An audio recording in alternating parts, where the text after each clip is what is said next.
हारे का सहारा खाटू श्याम हमारा क्यों कहा जाता है, चलो मैं आपको ये बताता हूँ। जय श्री कृष्ण दोस्तों, मैं आपका छोटा भाई अनिल कश्यप। बर्बरी नाम के एक योद्धा थे, बर्बरी नाम के एक योद्धा थे जिनको बदन मिला हुआ था 3 तीर का, इसलिए उनको 3 बाणधारी भी कहा जाता है। तो 3 तीर लेकर के युद्ध भूमि में चल दिए। महाभारत का युद्ध चल रहा था।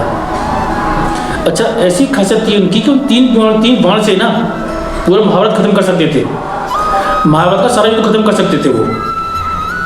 श्री कृष्ण भगवान को पता था अब ये 3 तीर लेकर महाभारत युद्ध में जा रहा है तो सारा महाभारत युद्ध खत्म हो जाएगा। तो श्री कृष्ण भगवान ने बहुत सोचा कि क्यों ना इसको रोका जाए। भगवान ब्राह्मण के बीच में बर्बरी को रोकने चले, रास्ते में रोक लिया और उनसे बोला रुको। बर्बरी रुके कि कहाँ जा रहे हो? बर्बरी बोला कि युद्ध भूमि में जा रहा हूँ।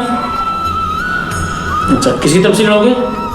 कि मेरी माँ ने बोला है जो भी युद्ध में हारे उसका सहारा देना, जो भी युद्ध में हारेगा मैं उसका सहारा दूंगा। भगवान श्री कृष्ण सोचने लगे अगर कौरव हारे तो ये कौरवों को साथ देगा, कौरवों का खाना तय था, जो श्री कृष्ण भगवान थे उनके साथ। इसलिए उनको रोका और उनसे बोला अच्छा ठीक है, आप 3 बाणधारी हो, एक बाण छोड़िए। ये पेड़ है, एक ही बाण में सारे पत्ते छेदते हुए दिखाओ तो मैं मान जाऊंगा। बस फिर क्या था, बर्बरी ने 3 निकाला और पेड़ पर डाला, पेड़ के पत्तों को मारा। बर्बरी का वो तीर सारे पत्तों को छेदता हुआ भगवान श्री कृष्ण के चरणों में गिरा, क्योंकि एक पत्ता श्री कृष्ण भगवान ने पैरों में दबा रखा था। बर्बरी ने हाथ जोड़ के पूछा कि आप कोई सामान्य भक्ति तो नहीं हो, आप कौन हो जो मेरा तीर आपके चरणों में गिरा? श्री कृष्ण अपने रूप में आए, अपने रूप में आए श्री कृष्ण भगवान। उनको देख के बर्बरी का हाथ जोड़ा खड़ा हो गया, बोले भगवान आप तो मेरे गुरु हो, मैं तो आपको गुरु मानता हूँ। तभी श्री कृष्ण बोले अच्छा मुझे गुरु मानते हो तो मुझे गुरु दक्षिणा चाहिए। बर्बरी ने कहा बताइए क्या चाहिए आपको, जो मांगे मैं वो दूंगा। श्री कृष्ण भगवान ने कहा लड़ तो नहीं जाओगे तुम, जो मांगो दोगे आप? बर्बरी ने बोला आप मांग कर देखो, आप मेरे गुरु हो, मैं गुरु दक्षिणा में कुछ भी दे सकता हूँ जो मांगोगे आप। श्री कृष्ण भगवान ने कहा आप मुझे अपना सर दे दो। बर्बरी ने एक क्षण भर में एक छन्ना लगाते हुए अपनी गर्दन काट के भगवान के हाथों में दे दी।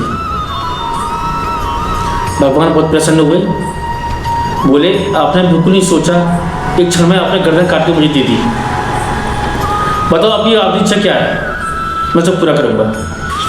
बर्बरी बोले मुझे महाभारत का सारा युद्ध देखना है, मुझे युद्ध दिखा दीजिए। श्री कृष्ण का ठीक है, मैं आपको महाभारत का सारा युद्ध दिखाऊंगा, आप सारा युद्ध देखोगे। और तुम्हारी माँ ने बोला था ना कि जो भी हारेगा उसका सहारा देना, तो आज के बाद मैं तुम्हें वरदान देता हूं कि आगे से आप मेरे नाम से जाने जाओगे। जो भी हारा बताने में पहुंचेगा उसको तुम सहारा दोगे। श्री कृष्ण ने बोला इस सृष्टि में आप खाटू श्याम के नाम से जाने जाओगे, और जो भी तुम्हारे पास हारा हुआ आएगा वो झोली भर के जाएगा, जो भी हारा हुआ आएगा वो झोली भर के जाएगा तुम्हारे पास से। क्योंकि उनकी माँ ने बोला था ना जो भी हारा हुआ उसका सहारा देना, तो तुम्हारी माँ की इच्छा थी ना उसे तुम पूर्ण करोगे। तभी तो कहा जाता है हारे का सहारा खाटू श्याम हमारा, आप कितनी परेशान हो, जीवन में कितनी प्रॉब्लम आई आपके सामने, जब कुछ दिखाई देना बंद हो जाए, आपको लगा मेरा कोई नहीं है, एक काम करना है, आपके पास खाटू श्याम की तस्वीर हो या ना हो, आप बाहर हो, घर नहीं हो, रास्ते में हो, कहीं फंसे हुए हो, वो काम बिगड़ रहा है आपका, 3 दिन दीपक जलाना खाटू श्याम के नाम से। मैं गारंटी देता हूं आपको, चौथे दिन आपका सारा काम हो जाएगा। एक बार खाटू श्याम का भरोसा करके देखो, विश्वास करके देखो। अरे यूं ही नहीं कहा जाता उनको, हारे का सारा खाटू श्याम हमारा क्यों बोला जाता है? इसलिए तो बोला जाता है आपकी सारी मनोकामना पूरी होगी, सारी इच्छाएं पूरी हो जाएंगी आपकी। सिर्फ 3 दिन दीपक जलाकर देखो उनके नाम का, मन में याद करके देखो उनको, तुम्हारे काम एक चुटकियों में कर देंगे, चुटकियों में। जय श्री कृष्ण बोलो।